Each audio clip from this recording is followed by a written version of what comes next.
আজকে RG Kar medical college হাসপাতালে সুস্থ হতে এসে এক রোগীর মর্মান্তিক মৃত্যু হলো। তাকে শৌচাগারে হাসপাতালে থেকে হাঁটিয়ে নিয়ে যাওয়ার সময় তার মৃত্যু হয়। সরাসরি হাসপাতালের দিকে অভিযোগের আঙুল তুলছে যখন পরিবার, তখন এনআরএসে নাইট ডিউটিতে থাকা জুনিয়র ডাক্তারদের নিগ্রহ করা হয়েছে বলে অভিযোগ।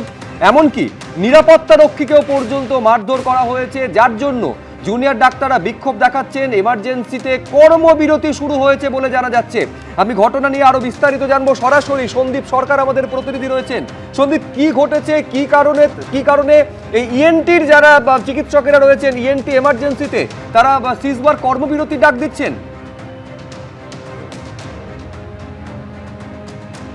দেখো, গতকাল রাতে একটি ঘটনা ঘটেছে এনআরএস মেডিকেল কলেজ হাসপাতালের ইএনটি বিভাগের এমার্জেন্সিতে।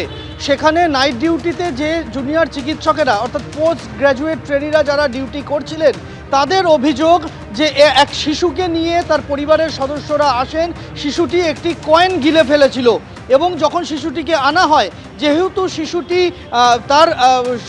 তার কিছুক্ষণ আগেই সে খাবার খেয়েছিল, অর্থাৎ তার খাদ্যনালীতে খাবার ছিল, তাই খাবার থাকা অবস্থায় কয়েন বের করতে গেলে হিতে বিপরীত হতো বলে তারা দাবি করছেন এবং সেই খাদ্যনালী থেকে খাবার শ্বাসনালীতে চলে গিয়ে শিশুটির প্রাণ সংশয় হতে পারত, যে কারণে তারা নাকি শিশুটির পরিবারকে বলেন অপেক্ষা করতে, কিছুক্ষণ পরে অপারেশন করে সেটা ওই কয়েনটিকে বের করা হবে। কিন্তু অভিযোগ হচ্ছে যে ধৈর্য ধরতে চাননি শিশুর পরিবারের লোকজন, বরং তাদের সংখ্যা বাড়তে থাকে। একটা সময় আসে যখন 20-25 জন নিরাপত্তা রক্ষীকে ঠেলে ধাক্কা মেরে মারধর করে কোলাপসিবল গেট খুলে হুড়মুড়িয়ে এই যে বাড়ির সামনে আমি দাঁড়িয়ে রয়েছি, বেকার ওয়ার্ড, সেই বেকার বিল্ডিংয়ের 3 তলায় ইএনটি এমার্জেন্সিতে তারা উঠে পড়েন। কর্তব্যরত নাইট ডিউটিতে থাকা মহিলা পিজিটি এবং অন্যান্য পিজিটির সঙ্গে তাদের বাদানুবাদ শুরু হয় এবং যারা কর্তব্যরত জুনিয়র ডাক্তাররা ছিলেন তাদেরকে নিগ্রহ করা হয় বলে অভিযোগ। এবং নিরাপত্তা রক্ষী যারা ছিলেন এই ভবনের নিরাপত্তার দায়িত্বে, একজনই ছিলেন নাইট ডিউটিতে, তাকে মারধর করা হয় বলে অভিযোগ করছেন জুনিয়র ডাক্তাররা। এই ঘটনা ঘটে যাওয়ার পর যখন ওই শিশুটির পরিবারের ভিড় বাড়তে থাকে, গণ্ডগোল বাড়তে থাকে, পুলিশে খবর যায়। পুলিশে খবর যাওয়ার পর একজন মাত্র পুলিশ কর্মী নাকি রাতের বেলা এসেছিলেন, কিন্তু তিনিও চিকিৎসকদের নিরাপত্তা সুনিশ্চিত করতে কোনো কিছু করেননি, এমনটা অভিযোগ জুনিয়র ডাক্তারদের। আর এই ঘটনার পর আজকে নিরাপত্তা দাবিতে এবং হাসপাতাল কর্তৃপক্ষ লিখিত অভিযোগ দায়ের করবে থানায় এবং পুলিশ অভিযুক্তদের গ্রেপ্তার করবে। এই 3টে দাবিকে সামনে রেখে এনআরএস মেডিকেল কলেজ হাসপাতালের ইএনটি বিভাগের যারা পিজিটিরা রয়েছেন, অর্থাৎ পোস্ট গ্র্যাজুয়েট ট্রেনি, যাদের ভরসায় সরকারি হাসপাতালের ওয়ার্ড থেকে শুরু করে আউটডোর এমার্জেন্সি একটা বড় অংশ চলে, তারা কর্মবিরতিতে যাওয়ার সিদ্ধান্ত নিয়েছেন।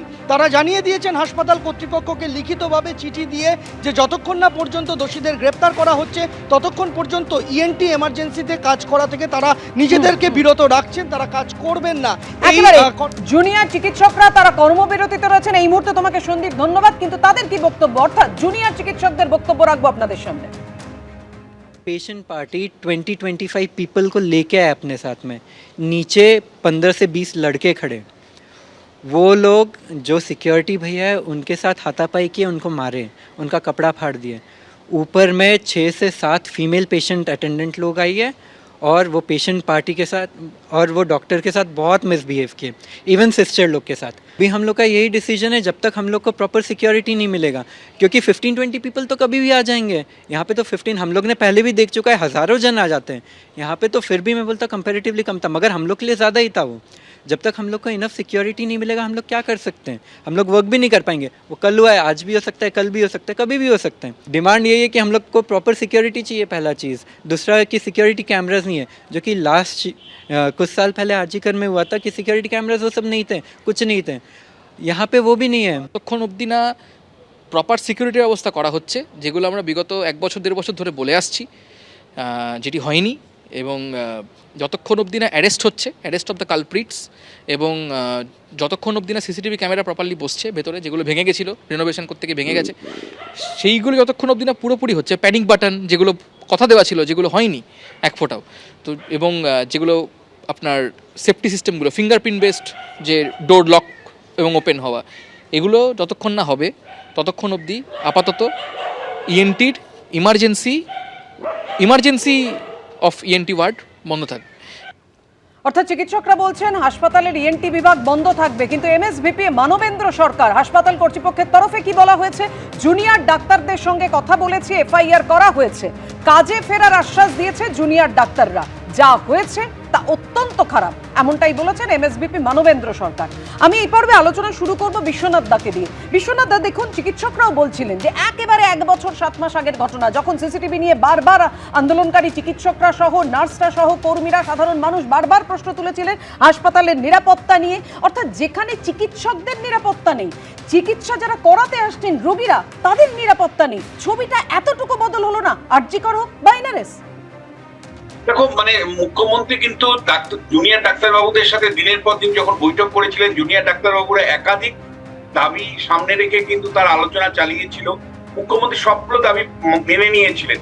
কিন্তু দুঃখের সাথে তোমাকে জানাচ্ছি, সম্প্রতি আনন্দবাজার পত্রিকা থেকে ধারাবাহিকভাবে লেখা স্বাস্থ্যের বেহাল দশা নিয়ে লিখেছে এবং অনুসন্ধানমূলক যে প্রতিবেদন বেরিয়েছে তাতে দেখা যাচ্ছে যে রাজ্য সরকার কোনোটাই কার্যত কার্যকারী করতে পারেনি।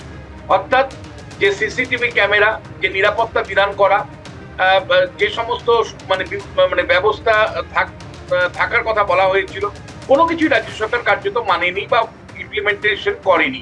দেখো, তুমি যদি গভর্নেন্সের প্রশ্ন আসো, বারবার তোমার চ্যানেলে আমি বলবার চেষ্টা করি যে রাজ্য সরকার গত 8-10 বছর ধরে গভর্নেন্স থেকে সরে এসছে। রাজ্য সরকার ধরেই নিয়েছে যে লক্ষ্মীর ভান্ডার প্রকল্প দেই, ফলে আমার আর কিছু দিতে হবে না। রাজ্য সরকার ধরেই নিয়েছে আমি স্বাস্থ্যসাথী কার্ড একটা হাতে ধরিয়ে দিয়েছি, ফলে আমাকে আর কিছু করতে হবে না।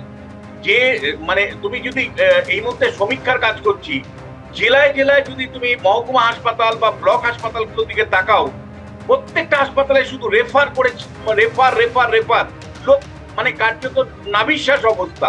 তার কারণ হলো উপযুক্ত পরিকাঠামো কোথাও নেই, ব্লক স্তরে নেই, মহকুমা স্তরে নেই।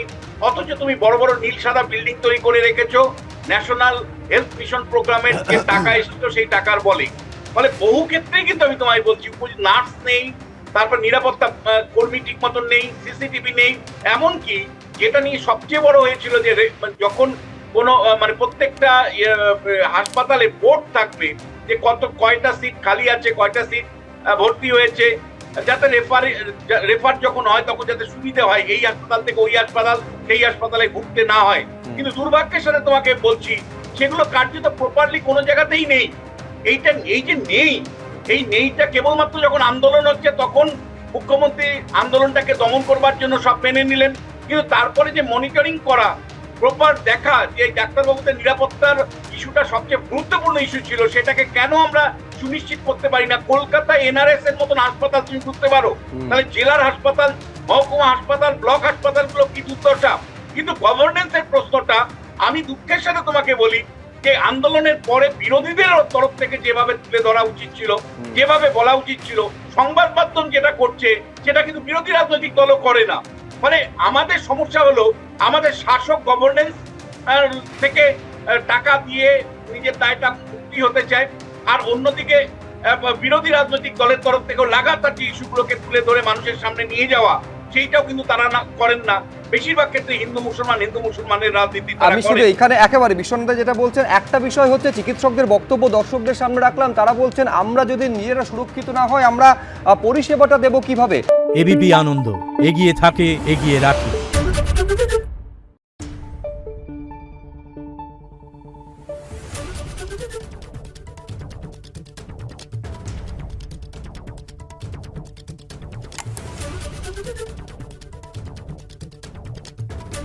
Thank you.